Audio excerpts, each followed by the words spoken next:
ครับทักทายสวัสดีพี่น้องวันนี้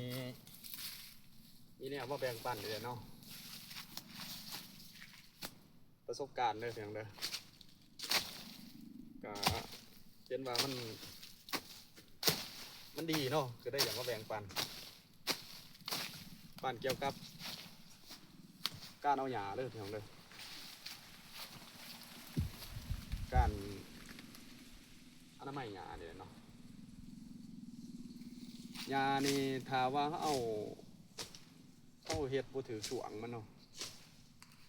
บ่เขาจะได้เสียหรือว่าได้ตัดหลายครั้งเนาะหรือว่าสีดได้เถื่อเนาะสำหรับข้าพเจ้านี่ปีหนึ่งจะตัดอยู่เทื่อหนึ่งเนาะแล้วก็สีด2 เทื่อเนาะถ้าว่าปีไรข้าเบียกร้ายในข้าพเจ้าก็ตัด2 เทื่อและสีด2 เทื่อเนาะกาแฟประมาณ3 ลิตรนี่เนาะข้าพเจ้าใส่ยาอยู่ประมาณ4 ตุกเนาะหรือว่าแก๊สหนึ่งของแต่ละปีฉะนั้นถ้าอยากเอายาให้ตัดได้อยู่ในช่วงเดียวแม่นให้เริ่มตัดเนาะเพียงเนาะตัดแม่นเดือนประมาณเดือน4หรือว่าเดือนที่5เนาะช่วงปีใหม่เนาะช่วงหญ้ามันกำลังช่วงฝนสิมาว่าซั่นซะให้ตัดก่อนพี่เนาะตัดแล้วเพราะว่าช่วงนั้นหันเขาตัดแต่ผู้ดีหลอกมันหล่นเนาะหลอกมันหล่นลงมาแล้วมันจะขึ้นพวกหลอกมันจะขึ้นมาอีกหนึ่งตัดช่วงนั้นแหละมันขึ้นมาประมาณคืบหนึ่งเนาะคืบหนึ่งหรือว่า20 เซนยาให้มันเป็นหลอกได้พี่เนาะให้สีโดดเนาะใส่ยาขายาในสีเนาะแต่ว่าอันนี้ก็บ่สนับสนุนให้มาตรฐานใส่เคมีเนาะแต่ว่าถ้าเอาบลอดดีๆก็ใส่ก็บ่เป็นยังเนาะแต่ว่าให้มันถือลักอนามัยเนาะให้ปฏิบัติตามคำแนะนำอยู่ในตุกยาเนาะอย่างเข้มงวดได้พี่น้อง